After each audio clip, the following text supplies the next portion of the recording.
In 2006, David is running for the New York Senate. His campaign is going exceptionally well thanks to his empathy toward people in need, and everyone is sure he'll win. He appears on the covers of every magazine and the most popular talk shows. Unfortunately, things take a turn for the worse when a newspaper writes an article about David showing his naked rear as a prank for a college which greatly damages his reputation. David's furious reaction is watched by Harry, who receives a mysterious call and says he's working on new ideas. On the day of the election, experts predict that David will lose, and that's exactly what happens. Once again, he's being watched by Harry and his Richardson, boss, who says they must put David back on track. Feeling nervous, David hides in the bathroom to try to clear his mind. While practicing his speech, he hears some noises coming from a stall. At that moment, Elise comes carrying her shoes and a bottle of alcohol, while explaining she's hiding from security because she crashed a wedding on a self-dare. They start chatting and quickly hit it off. Elise admits that she loved David's reunion prank, and David claims he's happy he lost because he'll have more time to himself. But Elise doesn't believe him because she can tell he loves being in a crowd.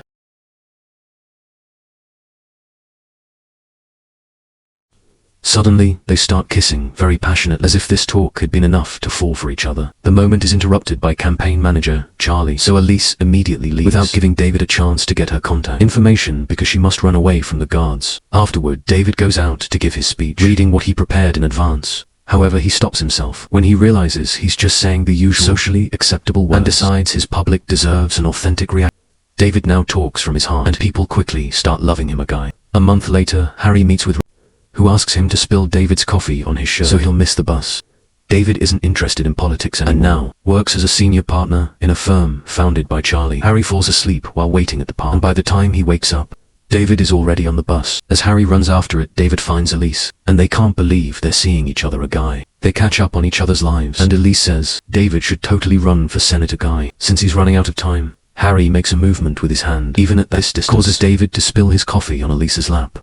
Suddenly Harry is run over by a cab, but he quickly recovers, as if it was nothing. When he checks his notebook, he's shocked to notice that David went off on the bus. David finally asks Elise for her number before his phone starts ringing. On stop, Elise throws it in his coffee, before realizing she must get off. So David promises to call her later. When David makes it to the office, he rushes through the corridors and says hi to all the employees. Without noticing their froze, he enters the conference room to find Charlie, and a group of strange masked men are scanning him with a mysterious road. These men are led by Richard, who immediately tells them to capture David. A chase ensues through the office, but no matter what corridor or stairs David chooses, more men, and even Richardson keep appearing to block his way. He rushes to his office and locks the doors before calling 911, but he gets no response.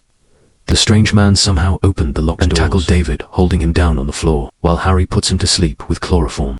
Moments later, David wakes up in an empty warehouse, Richardson talking to his boss on the phone. Apparently, he's being scolded for failing. When he hangs up, he announces that David needs to be reset, but one of the men points out that the chairman would never authorize. David asks for an and Richardson says he's the guy that makes sure goes according to plan. A weary David tries to run away, but Richardson only needs to flick his hand to bend a small piece of the floor. To make him fall, the men put David back on the chair, while Richardson explains he can read David's mind, which he proves by guessing what color and number he's thinking. This group of people is the Adjustment Bureau, or TAB, and David wasn't supposed to see them. When they were adjusting Charlie, he was supposed to spill his coffee in the park and go back to get clean clothes, to then arrive late at the office. So TAB would have been gone by the time he arrived. Each person in the world has an assigned path, and Tab adjusts it by doing little things like coffee spills and cutting the internet. Humans aren't supposed to know about Tab, so Richardson makes David promise he won't say a word to anyone. If he breaks that rule, they'll reset his brain and personality. Richardson also tells David to never see Elise Guy. The men take the card with Elise's number from David's pocket, and Richardson burns it. Afterward, David is thrown in Charlie's office. Everyone is moving normally, and David can't see Tab anywhere the rest of the day. He can't stop thinking about what happened, and even Charlie notices how distracted he is. During a meeting, after work, David goes to a bar and tries to remember Elise's phone number. Suddenly, Harry sits next to him and wonders why David is so fixated on this woman he isn't supposed to talk to. It's dangerous to discuss Tab in a bar, so they agree to meet later on a boat for privacy. There, Harry explains that water prevents him from reading David's actions. He also reveals that agents can't actually read people's minds. They just study their histories and patterns, so they become easy to predict. Harry advises David not to search for Elise if he doesn't want Tab going after him. 3 years later, David is on when he suddenly sees Elise walking on the street. He immediately gets off and runs to catch up to her. He admits that for the last 3 years, he rode the same bus every day hoping to see. They go for a walk, while David explains he lost her number and couldn't find her online because he didn't know her surname. A Tab agent immediately notices the change in David's routine and warns Richardson, who sends his men after them. Elise shares that she's a dancer in a contemporary ballet company and tells him about the show she's having. Tomorrow night, the duo stops at a cafe to have breakfast while Richardson watches them from afar, noticing several inflection points in Elise's path. If they kiss, there'll be an irreparable deviation from the plan. AB sends Charlie to interrupt the date by reminding David has a speech he can't skip when they're about to kiss goodbye. Richardson sends Charlie a message pretending to be the TV crew, and Charlie ruins the moment by rushing his friend. Before leaving, David kisses Elise's cheek and promises to see her, a guy. That afternoon, David announces he'll run for Senator Guy, while Elise receives a trick text from Tab telling her the rehearsal has changed locations. After finishing his speech, David sees Richardson watching him from afar and suspects something is wrong, so he tells Charlie to cancel all his interviews. Then he rushes to the ballet company studio and finds it closed. David calls the company to try to ask about the rehearsal, but the call is quickly disconnected. He even borrows a random man's phone to try to no avail. Noticing that David is still running around the city, Richardson and his assistant appear to try to convince him to forget about Elise. David asks why he feels like this, if it wasn't on his plan, but Richardson doesn't know either. A frustrated David enters a cafe to ask if anyone knows where the ballet company is. Luckily, a client gives him an address. Then David tries to take a taxi, but Richardson won't let any car stop for him. David manages to run after a particular cab, but when the car stops, another vehicle crashes against it. After checking on the cab driver, David looks inside the other car, only to find it empty. He calls 911, and when the cop officer wants to take him to the station as the only witness, are weary. David asks the sergeant if it's really necessary, they'll call him later. David turns around to find the officer gone, which means he was a Tab agent.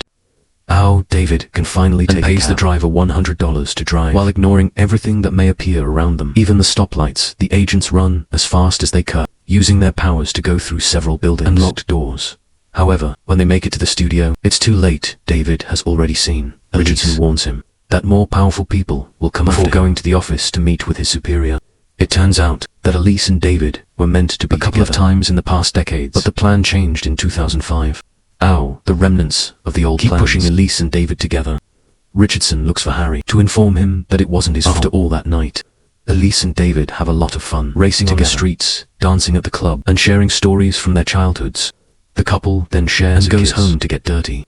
After they fall asleep, they're watched by Agent Tom. The next morning, Elise receives several calls from his ex, who she hadn't talked to in a long time. She reveals she was engaged to the guy, but broke up with him because she kept thinking about David. In return, David confesses that being with her is the first time he felt like himself. Since David is worried that the agents may take her away, he invites Elise to the TV so she can watch him do his interview. When the show's done, an agent pretending to be part of the crew tells her that David will be there for hours and will call her when he's done. After she leaves, the guy pretends to guide David to his next show, only to push him into a warehouse and lock him up. Thompson explains that Tab took humanity from cave to the height of the Roman Empire, but then they stepped back to see how humans would do on their hour. This brought the Dark Ages for 5 centuries, so TAB came back and brought the Renaissance, Enlightenment, and Scientific Revolution. In 1910, they left Agai, but in just 50 years, humanity brought to world wars, the Depression, fascism, the Holocaust, and the missile crisis. TAB decided to never give humanity free will. Meeting Elise years ago wasn't chance. She was supposed to inspire David, not to launch a political career that will take him to big places in the future. Thompson points out, David won't become president if he stays with Elise. However, David still believes in created by making his own choices, and chooses her. So Thompson opens the gate and lets him go. David immediately rushes to the theater to watch Elise's show, and Thompson appears next to him a guy to explain that Elise can become the most famous dancer in the world, but if she stays with him, she only teach dancing to kids. Thompson says the choice is David's, but on his way out, he makes Elise fall in the middle of her performance. Afterward, David takes a wounded Elise to the hospital. While the doctors run some tests, Thompson appears a guy and blames David for this accident, so David punches him. Thompson points out, David always ruins his big opportunities, like the prank that ruined his last election. It seems Elise brings out this reckless side of his. Tonight, it's just a leg sprite, but next time, it may take away the only thing she ever cared about. After Thompson leaves, David checks on Elise and confirms it's just a sprite, so she should be better in around a month. David then hugs her before saying he needs to make a few phone calls, but he actually leaves the hospital and doesn't contact her, a guy. 11 months later, David is leading the popularity polls. One morning, Charlie brings him the newspaper with important news. Elise is back with her ex, and they'll get married in a week. David is upset and tries to ignore it, but a few days later, he's approached by Harry, who says Thompson lied about Elise, bringing out his reckless side. In fact, Elise would help David feel fulfilled in life, so he wouldn't feel the need to fill his emotional with a loving crowd and dreams of the White House. The deaths of his brother and father had been sacrifices by Tab to push David into the successful man he's today. David wants to choose Elise, but the wedding is tomorrow. If he wants to make it in time while avoiding Thompson, he'll need Harry to teach him how to teleport through doors like agents do. Harry advises him to always turn the doorknob clockwise and explains that doors are never locked. When they're wearing their special hat, they take a random door and appear at a museum, followed by the pumping. Harry asks David to wait before turning counterclockwise, which lets him meet with other agents.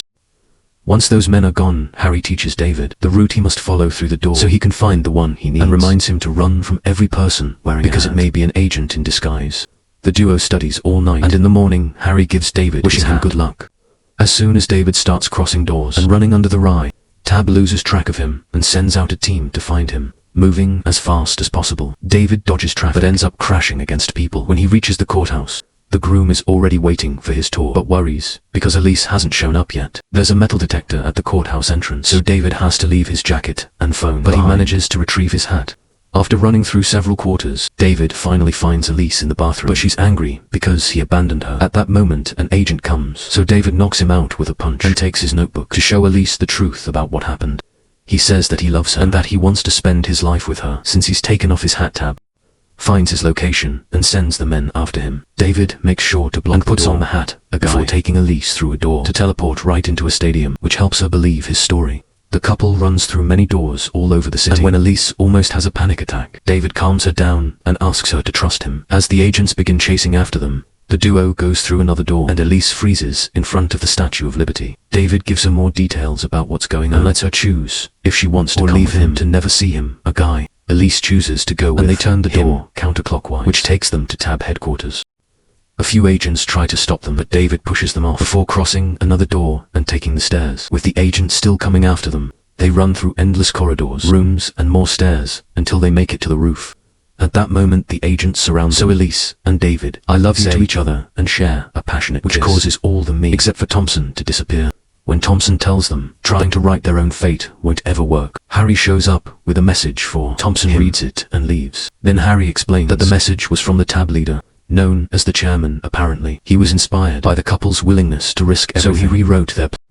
They're allowed to stay together, and the rest of the notebook is empty for them to do whatever they want. The couple now can leave without danger, ready to start their new life together. Harry wonders if free will is a gift that to those willing to fight for it. Make sure to subscribe and turn on notifications so you can watch more videos like this. Thanks for watching.